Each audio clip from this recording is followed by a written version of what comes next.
I think my start in art, or at least the ones that I messed up the wording, it doesn't matter anyways. Okay.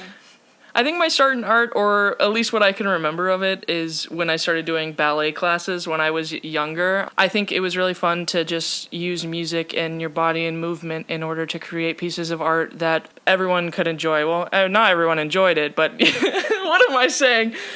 I think dance using the music and your body and the movements to create art was really inspiring, because I liked the idea that you don't even need other things to make art. Your body in itself is art, and that also ties into my belief that like everything you do, no matter what, is art in some way. I started from art, as a young age, doing dance, and it continued into different things. I went to music. I played a few instruments. I played the saxophone, played a few different things here and there. Did a lot of theater, so singing and that kind of art. And then in my free time, I like to do more traditional art. And it's my goal in my life to try as many different types of art forms as I can. I think art has a really interesting connection to mental health for a lot of people, and be included, in which art is oftentimes used as a way for people to express themselves, especially if they feel uncomfortable or unable to express themselves through facial expressions or words or anything, or body language or anything of the sort.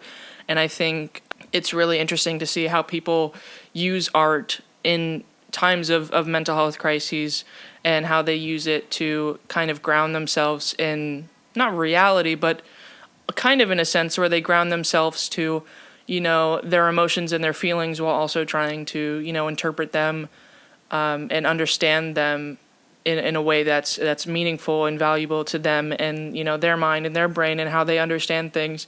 And I think so specifically about the time that I was hospitalized for mental health issues. And I'll talk about it openly. I don't mind. It's important to, erase that stigma behind mental health and hospitalization of this sort.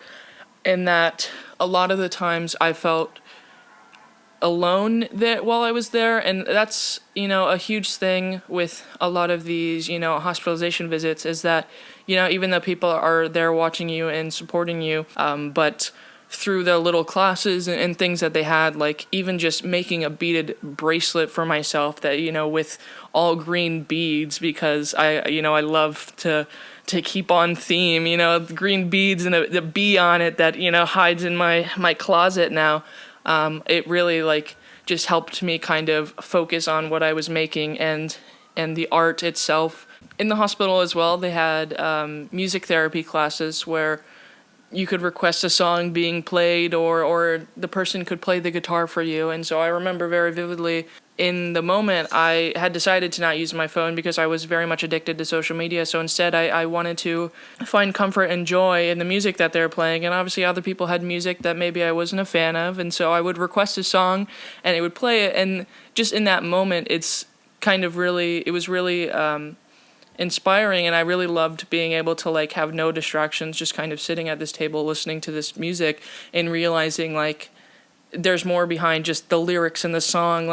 There's emotions, there's feelings, and all of these things put into these songs that maybe people don't understand at the first listen. Sometimes you're listening to a song and you're like, oh yeah, this is a catchy beat, but all of these artists constantly are expressing themselves through different means. And I think it also ties to the idea that you can make music or art no matter what as a way to express yourself. You don't have to be, in a mental health crisis. You can, be happy or be sad or be, anything really, any emotion, any feeling. And so creating art as a way to express yourself, it's just a way for some people, that's the only way they're able to express their emotions. So you don't have to, it's not always a negative emotion. I know a lot of people tie expression and art and, expressing yourself through art as a negative thing, or if somebody's angry or feeling, a negative emotion, but it's never that black and white. Everything in life is never black and white.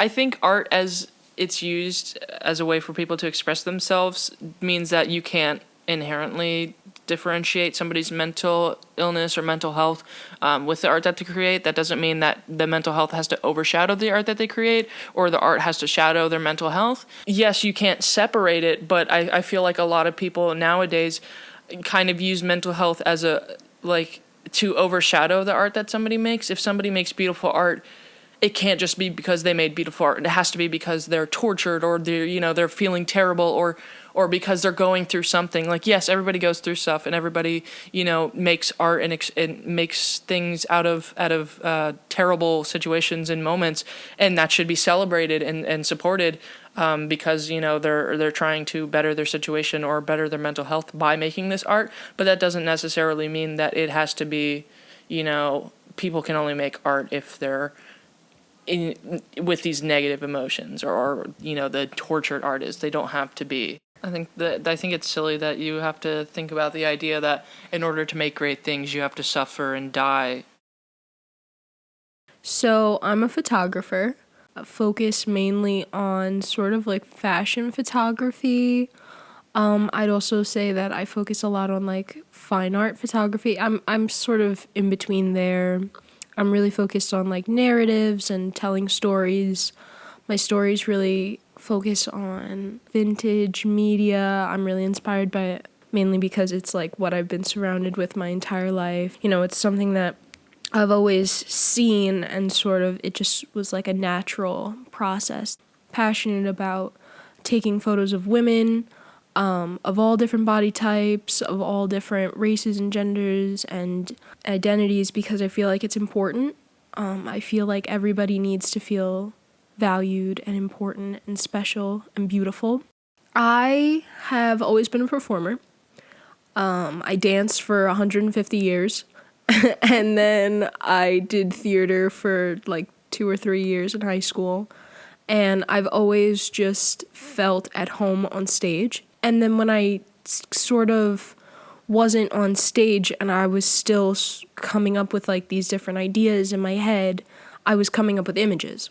I sort of use it as an escape into like a different time period. I don't know. It just like, I like the idea of art giving people the ability to go to a different world, for whatever reason. I feel like that's one of like the great gifts that art has for us, is that escapism. And even back then with vintage media, I mean, it was escapism. It was escapism at its finest in the 30s when they were shooting all those movies that were so like grandiose and beautiful. I mean, at the same time was the Great Depression. Well, when I was really young and I used to do the photography like by myself in my room, I guess it was mainly because I felt lonely. I spent a lot of time alone. I really didn't have that many friends in school or anything like that. And at the same time, I had like anxiety. It sort of gave me something to focus on and something to like not allow myself to continue to spin.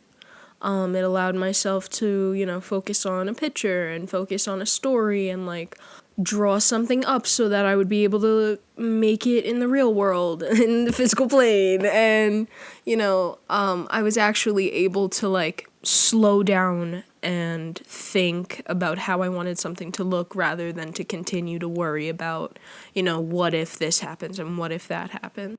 Sometimes I've used themes of like my own personal stuff for my photos, so that it like gave me something to just like pour my emotions into, and also just like to make me feel better that way.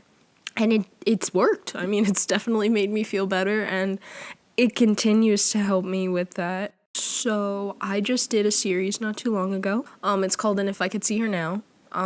It was basically made because I've got sort of like this anxiety about my aging. I don't know. I have sort of just like had so many changes in my life happen so quickly that I really needed something to chronicle it. I wrote in my journal about like my feelings towards aging, and I sort of regarded my younger self as a different person and my future self as a different person.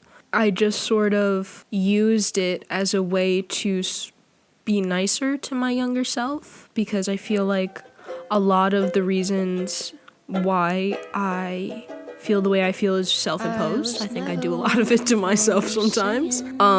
So it was sort of a way to, and quote unquote, heal my inner child, and then also to like calm my fears about the future, because like it's not all bad, it's gonna be fine. Everything I know that's real. Stars, they come and go. They go fast, they go slow. They go like the last light of the sun. Oh, blaze, and all you see is glory. Hey, but it gets lonely there when there's no one to share. We can shake it away if you hear the story. People lust for fame like athletes in a game. We break our collarbones and come up swinging. Some of us are downed, some of us are crowned, and some are lost and never found.